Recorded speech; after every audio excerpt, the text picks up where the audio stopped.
হে everyone, আসসালামু আলাইকুম। আশা করি সবাই অনেক বেশি ভালো আছো। তোমাদের দোয়া এবং ভালোবাসা আমি অনেক বেশি ভালো আছি। সো আজকে তোমাদের মাঝে নিয়ে আসলাম একটা ছাকানাকা রেসিপি।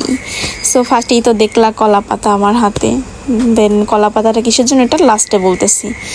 সো একটা তাল গুলে নিচ্ছি। তাল তো সবাই চিনো।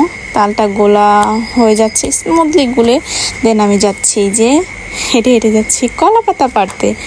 তো কলা পাতা দিয়ে কী করবো এটা অবশ্যই বলবো, পরে বলবো।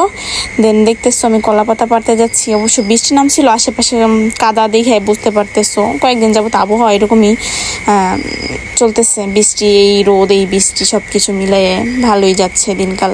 তো এই যে কলা পাতা পাড়তেছি, একটা পাড়তে যেয়ে পড়ে গেছে। তো এখন আর পাইতেছি না, দুইটা পাইলেই নিয়ে যাইতেছি, দুইটাই অলমোস্ট হয়ে যাবে হয়তো।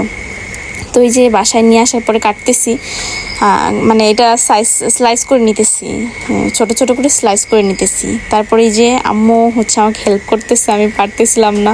তো আম্মু মানে ব্যাটারটা গুলে দিতেছে। আজকে হচ্ছে তাল পিঠা বানাবো, মূলত তাল পিঠা বানানোর জন্য হচ্ছে কলা পাতা দেন এই তাল সব কিছু। তো আমি পারতেছিলাম না, দেন আম্মু হচ্ছে ব্যাটারটা গুলে দিতেছিল। আমি অনেকক্ষণ চেষ্টা করছি, হাত ব্যথা হয়ে গেছে, পারতেছিলাম না। তাই ফাইনালি আম্মু হচ্ছে করছিল, গলে দিতেছিল। দেন এই যে আম্মুই মানে কলা পাতায় মুড়ে দিতেছে ব্যাটারটা।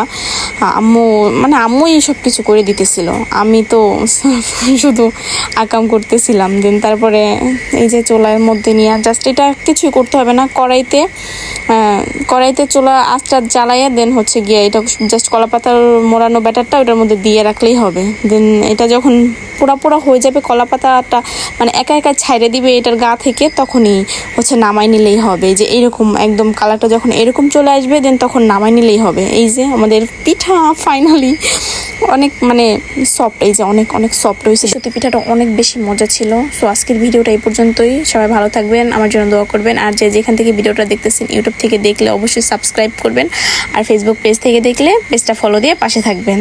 ধন্যবাদ।